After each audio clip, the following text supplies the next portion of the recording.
Selamat pagi Bapak Ibu sekalian yang saya kasih di dalam Tuhan Yesus Kristus.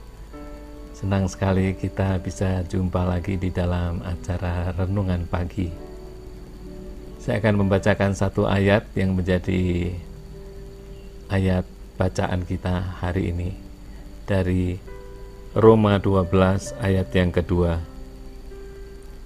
Janganlah kamu menjadi serupa dengan dunia ini, tetapi berubahlah oleh pembaharuan budimu, sehingga kamu dapat membedakan manakah kehendak Allah, apa yang baik, yang berkenan kepada Allah, dan yang sempurna. Bagaimana mengubah hidup kita seturut dengan kehendak Tuhan?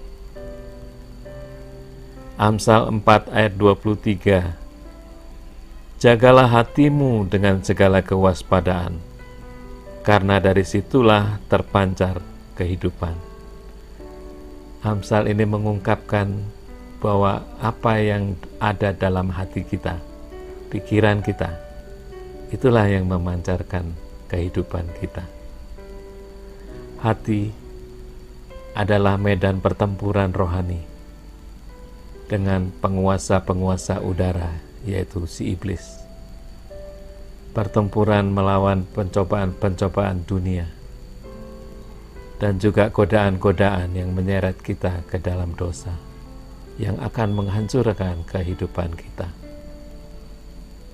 Bagaimana kita bisa mengubah pikiran kita?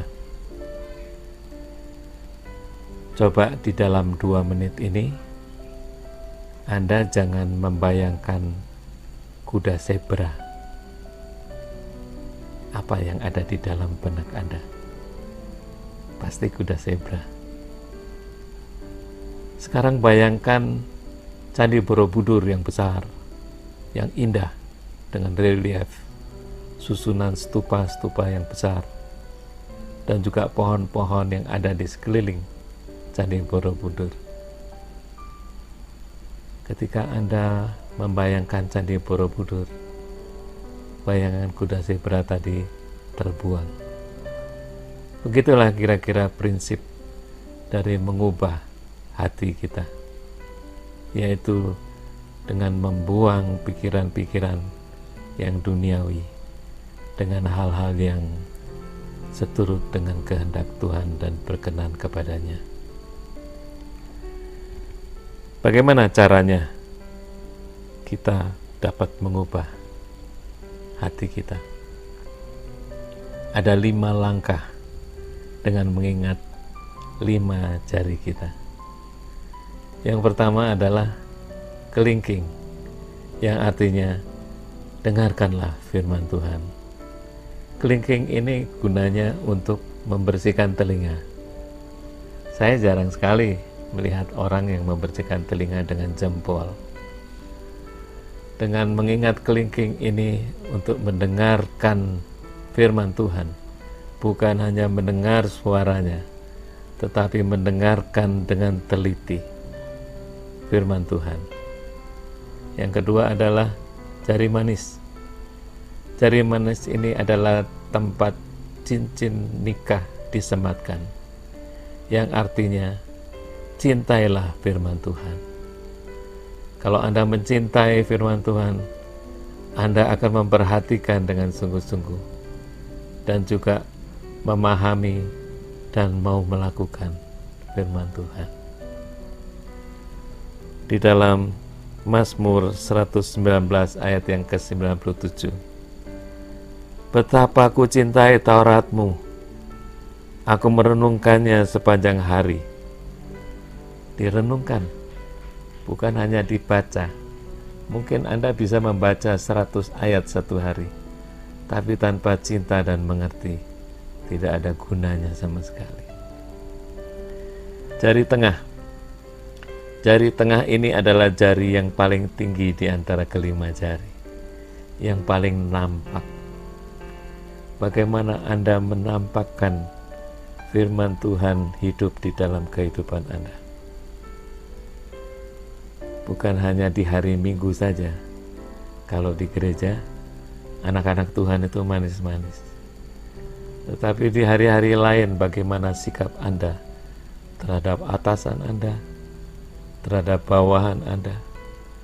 Apakah benar-benar kasih Kristus memancar di dalam kehidupan Anda? Apakah nampak jari tengah menampakkan firman hidup di dalam kehidupan Anda? Kemudian ciri telunjuk. Telunjuk ini adalah yang mengarahkan hati kita kepada firman Tuhan, dan juga firman Tuhan mengarahkan ke dalam hati kita. Bagaimana caranya supaya firman Tuhan itu masuk di dalam hati kita? Hanya dengan menghafal ayat-ayat Alkitab. Anda pasti mengingat tanggal lahir orang-orang yang Anda kasihi. Anda pasti bisa mengingat atau menghafal nomor PIN ATM Anda. Anda pasti mengingat password tempat Anda menyimpan harta. Jika firman Tuhan menjadikan hal yang satu-satu yang berharga dan yang Anda cintai, Anda pasti dengan mudah menghafal ayat-ayat Alkitab. Kemudian ibu jari. Ibu jari ini adalah yang mengikat keempat jari yang lain untuk bekerja. Kalau saya memegang palu, ibu jari harus mengikat jari yang lain supaya kuat bisa menghancurkan batu. Kalau ibu jari ini tidak ikut, tidak punya kekuatan palu ini, apalagi untuk menghancurkan hati yang keras menjadi lembut dan rendah hati. 5 langkah tadi mengingatkan kita bagaimana kita bisa mengubah hati kita dan yang mengubah hidup kita sesuai dengan kehendak Allah, seperti yang ditulis di dalam Roma 12 ayat 2. Amin. Tuhan memberkati.